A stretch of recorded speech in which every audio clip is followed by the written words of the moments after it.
नमस्कार भक्तों, हमारे YouTube चैनल संस्कृति शर्मा में हार्दिक स्वागत व अभिनंदन है। तो आइए जानते हैं परिवर्तनी एकादशी व्रत कथा के बारे में। युधिष्ठिर कहने लगे कि हे भगवान, भाद्रपद शुक्ल एकादशी का क्या नाम है, इसकी विधि तथा इसका महत्म्य कृपया करके मुझे बताइए। तब भगवान श्री कृष्ण कहने लगे कि इस पूर्ण स्वर्ग और मोक्ष को देने वाली तथा सब पापों का नाश करने वाली उत्तम वामन एकादशी का महात्म्य मैं तुमसे कहता हूँ, तुम ध्यान पूर्वक सुनो। यह परिवर्तनी एकादशी जयंती एकादशी भी कहलाती है। इसका यज्ञ करने से वाजपेय यज्ञ का फल मिलता है। पापियों के पाप नाश करने के लिए इससे बढ़कर कोई उपाय नहीं। जो मनुष्य इस एकादशी के दिन मेरी वामन रूप की पूजा करता है, उससे तीनों लोक पूज्य होते हैं। अतः मोक्ष की इच्छा करने वाले मनुष्य इस व्रत को अवश्य करें। जो कमल नयन भगवान का कमल से पूजन करते हैं, वे अवश्य भगवान के समीप जाते हैं। जिसने भाद्रपद शुक्ल एकादशी को व्रत और पूजन किया, उसने ब्रह्मा विष्णु सहित तीनों लोकों का पूजन किया। अतः हरिवासर अर्थात एकादशी का व्रत अवश्य करना चाहिए। इस दिन भगवान करवट लेते हैं, इसलिए इसको परिवर्तनी एकादशी भी कहते हैं।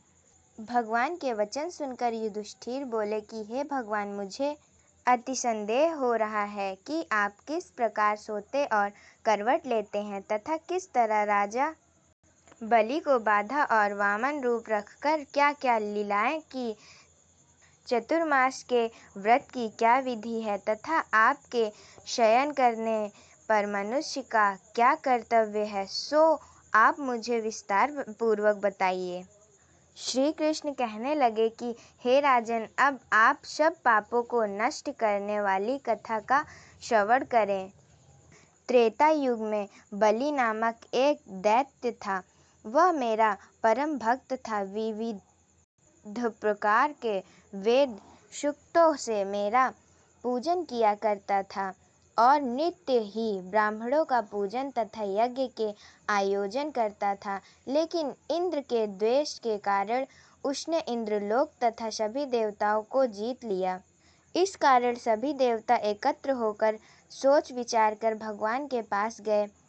ब्रह्मशपित सहित इंद्रादिक देवता प्रभु के निकट जाकर और नतमस्तक होकर वेद मंत्रों द्वारा भगवान का पूजन और स्तुति करने लगे। अतः मैंने वामन रूप धारण करके पंचवा अवतार लिया और फिर अत्यंत तेजस्वी रूप से राजा बलि को जीत लिया। इतनी वार्ता सुनकर राजा युधिष्ठिर बोले कि हे जनार्दन, आपने वामन रूप धारण करके उस महाबली दैत्य को किस प्रकार जीता। श्री कृष्ण कहने लगे, मैंने वामन रूप धारिणी ब्रह्मचारी बलि के 3 पग भूमि की याचना करते हुए यहाँ ये मुझको 3 लोक के समान है और ये राजन यह तुमको अवश्य ही देना होगा।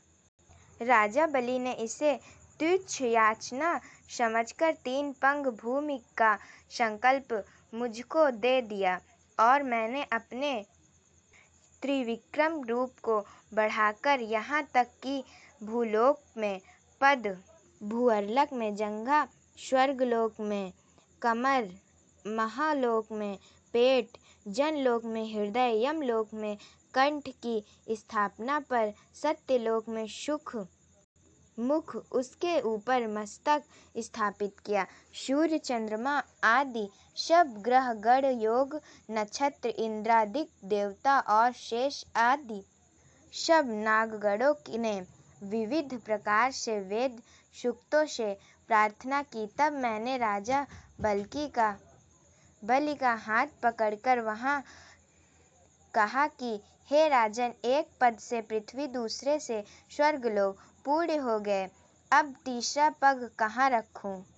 तब बलि ने अपना सिर झुका लिया और मैंने अपना पैर उसके मस्तक पर रख दिया, जिससे मेरा वह भक्त पाताल को चला गया। फिर उसकी विनती और नम्रता को देखकर मैंने कहा कि हे बलि, मैं सदैव तुम्हारे निकट ही रहूँगा। विरोचना पुत्र बलि से कहने पर भाद्रपद शुक्ल एकादशी के दिन बलि के आश्रम पर मेरी मूर्ति स्थापित हुई।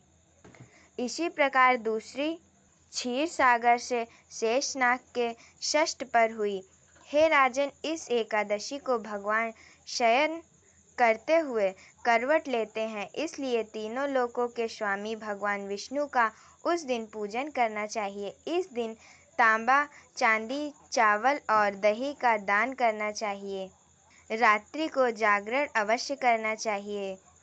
जो विधि पूर्वक इस एकादशी का व्रत करते हैं वे सब पापों से मुक्ति होकर स्वर्ग में जाकर चंद्रमा के समान प्रकाशित होते हैं और यश पाते हैं। जो पाप नाशक इस कथा को पढ़ते या सुनते हैं उनको 1000 अश्वमेध यज्ञ का फल प्राप्त होता है।